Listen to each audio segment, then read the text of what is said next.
Les forces armées de la République démocratique du Congo portent à la connaissance de l'opinion nationale et internationale que, pendant que nos forces, avec l'appui de la MONUSCO, sont en confrontation avec les terroristes du M23 dans les groupements de Jomba, plus de 20 obus et bombes tirés de l'est vers l'ouest de l'axe routier Goma-Rutshuru ont explosé hier, mardi 24, et aujourd'hui, mercredi 25 mai 2022, sur le territoire congolais, à Katale, non loin de la piste d'aviation de l'Institut congolais pour la conservation de la nature, ICCN, à Rumangabo et les environs. Comme si cela ne suffisait pas, la position des forces armées de la République démocratique du Congo de Ruhunda, située dans le versant ouest de la montagne de Karisimbi à Kibumba, à 20 km à l'est de la ville de Goma, a été attaquée la nuit de lundi 23 mardi 24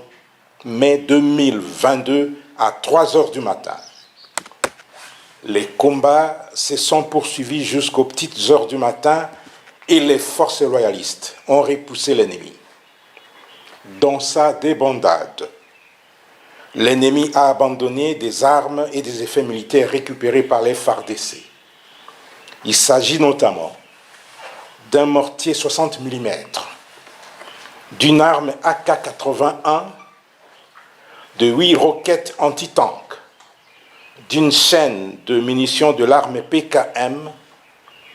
d'une paire de tenues militaires, d'un casque et de 2 gourdes militaires non utilisées ni par les FARDC ni par les terroristes M23.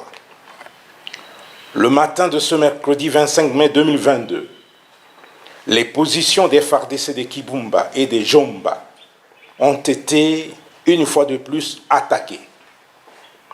Les forces loyalistes déterminées à ne laisser aucun centimètre du territoire national à qui que ce soit se comportent de manière professionnelle sur le terrain, aussi bien à Jomba qu'à Kibumba. Ainsi, le gouverneur militaire de la province du Nord Kivu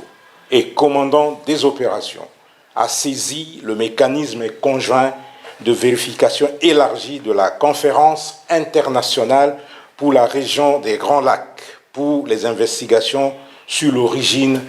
de ces graves incidents. Face à cette situation très préoccupante, le gouverneur militaire de la province du Nord Kivu appelle la population au calme,